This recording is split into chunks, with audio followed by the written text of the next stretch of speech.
On the surface, the charismatic Kahlil Ashanti's one-man show called Basic Training appears to be a theatrical comedy about the military. When you peek under the layers, there is much more to his story. He is a former member of the U.S. Air Force who chose to wear a few sequins when he was on active duty rather than a regular uniform. He toured with the elite Air Force entertainment troupe, Tops in Blue. Today he tours with himself in his one-man show. It is my pleasure to welcome energetic, enthusiastic entertainer Kahlil Ashanti to Studio 4 to tell us more. Hi. Hi, you were giggling when I said you wore a few sequins in the Air Force. Yeah, there goes my Facebook fan page. My friends are disappearing. Don't tell anybody. I won't. But did you wear sequins when you were performing, or did you Only wear in the just finale. tap shoes? Yeah, I wore, I couldn't really tap. I did wear sequins in the finale because Tops in Blue, which is an active duty Air Force military touring troupe, are the Navy SEALs of entertainment. So if they say wear sequins, then I go, okay, yes, sir, and I wear sequins. Yes, sir, because you were an enlisted man. That's right. You were not a captain. No, I wasn't a sequin captain, that's for sure. What a life you've had. Born in Germany, raised in Japan, spent time in Iowa and Texas. Yes. And joined the Air Force when you were 16. Yeah. Why did you do that? To escape an abused childhood.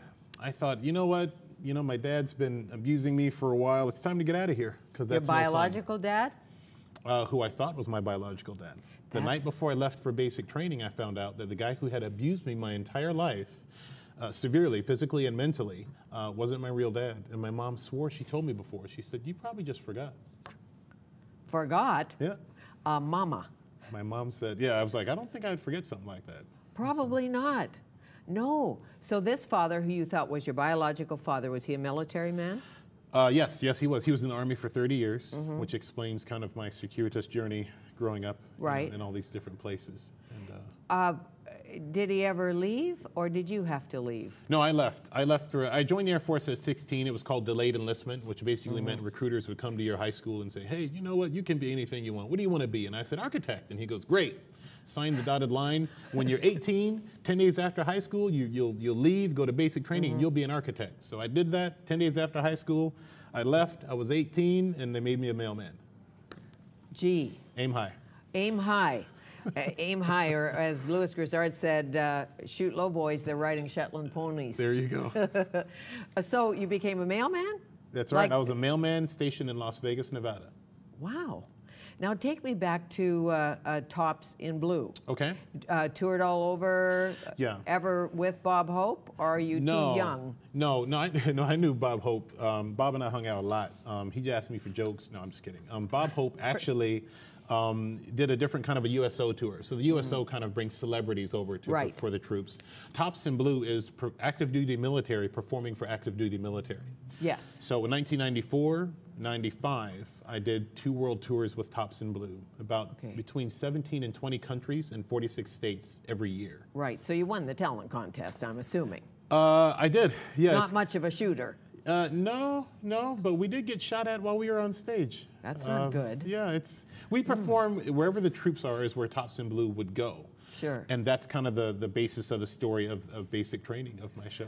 So you had a rough and tumble, bit of a hardscrabble childhood. I assume your mother loved you madly. Yes, my mother was So amazing. She was your anchor, if you will. Yeah. Basic training, the nub of this idea, when did it begin, where? It began in Los Angeles. 1996, I left the military, had a show at Caesar's Palace doing, performing magic in Japanese for 3 years. And Stop. Magic in Japanese at Caesar's? Hey. Hi. Yeah, and then I moved to LA to pursue my career as an actor.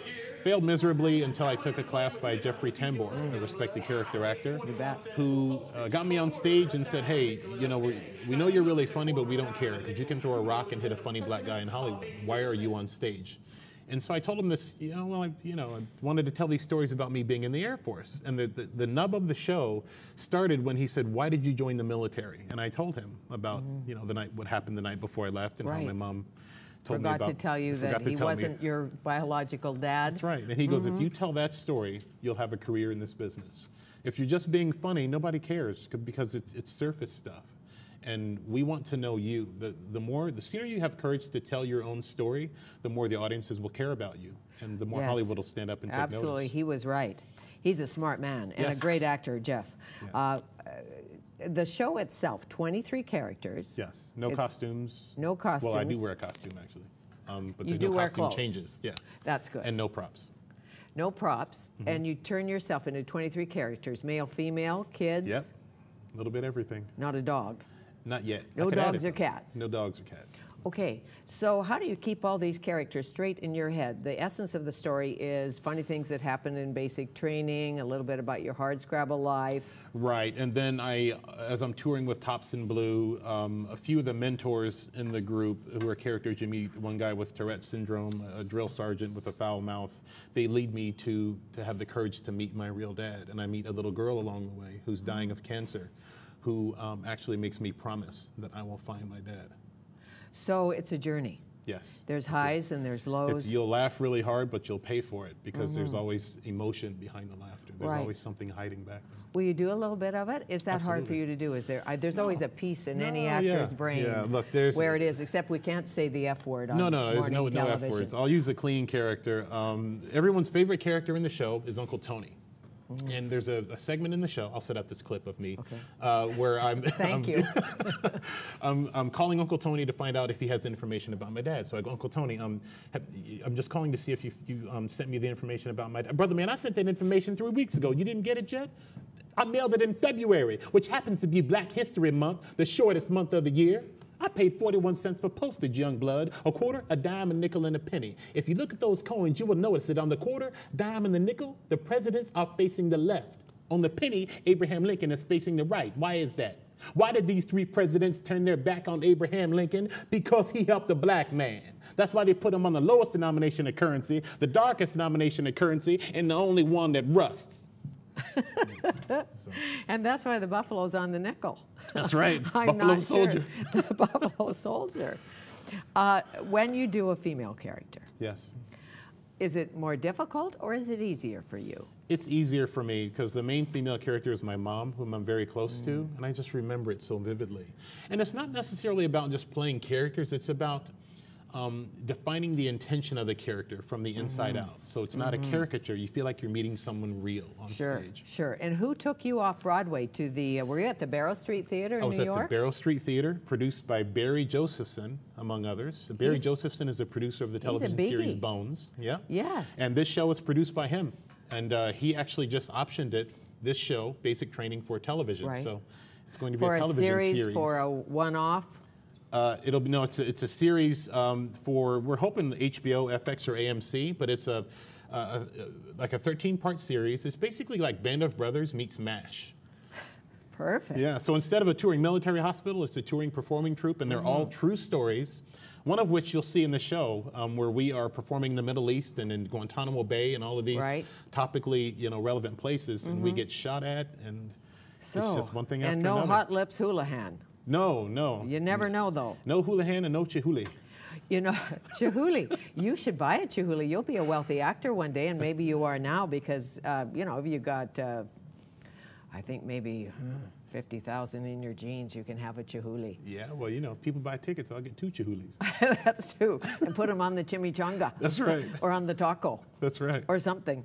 Okay, I was reading your list of books you like. Yes. And I don't know if it's true or not because it obviously came out of cyberspace, but the one I like is Think and Grow Rich by Napoleon Hill, one of the best books ever written. Yes, it really talks about how our thoughts are our most powerful asset, regardless of what they say about the economy or the government shutdown or anything.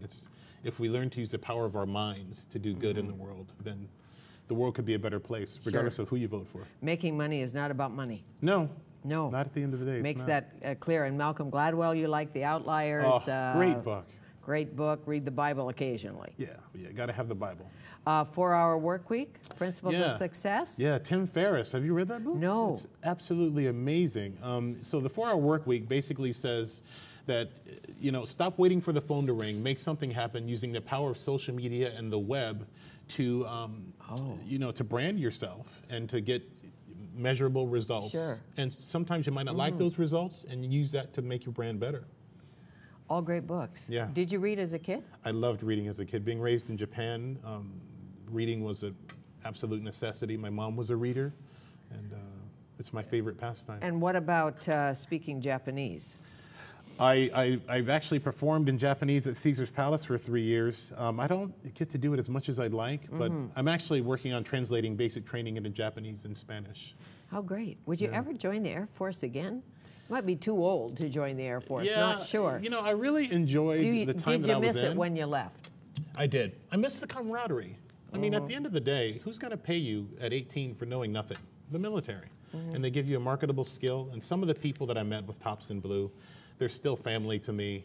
The best man at my wedding was a friend of mine from Tops in Blue. So very fond memories, but time to move on. Okay, so there's a bride? Yes. There's a bride. My wife Lydia and my son Zion.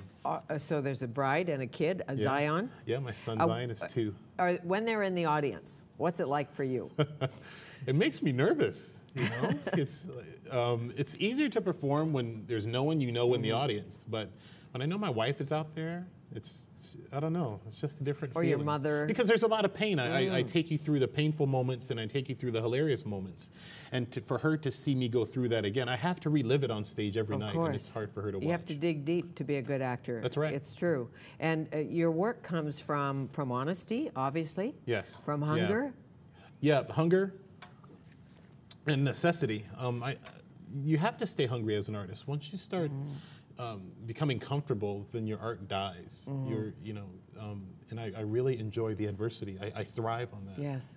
And some of your not mentors necessarily, your influences, Mel Blanc, Don Knotts, Richard Pryor. Yeah. Mel Blanc for the voices, you know, all the different voices he did. Don Knotts, you know, for the, you know, just as he didn't have to say anything. He was just funny. And then Richard Pryor, of course, the greatest storyteller of all time. For sure. And I had his daughter here, and she was just lovely. Yeah. Amazing. Wonderful one-woman show. Because as you know, when you're doing a one-man show, a solo show, you have to be able to grab that character like now. That's right. When I say to you, look mad, you have to look mad. That's right. Or be mad. Yeah. Or be happy. That's right. You have to, there's no time in between to decide. Be a drill sergeant, be your mother. 23 characters. And the audience gets to see it one after the other. And it's the thing about basic training is that it's interactive. So at the end of the show, you feel like you've been in, you know, there's a part where I do kind of an American Idol, where I do the host and I do like a breakdancer and I perform as a singer, and you get to see all these different characters and the audience gets to interact with the characters during their performances. Oh, great. Exhausting, isn't it? Yeah, I lose weight on stage every night. I bet you do. Basic training starts tomorrow night, Van City Culture Lab, Vancouver East Cultural Center, and you go through the 16th at 8 o'clock. That's right, every night. And then where? And then I might be doing Montreal just for laughs. Why not? And maybe Cirque du Soleil. I got selected for Cirque du Soleil last year. So. As a comedian? As a physical actor. Physical actor. So I'm waiting to find out which show. Oh, great. I hope so. I'll keep stretching. Hey, nice to meet you. You too. Thanks for having me.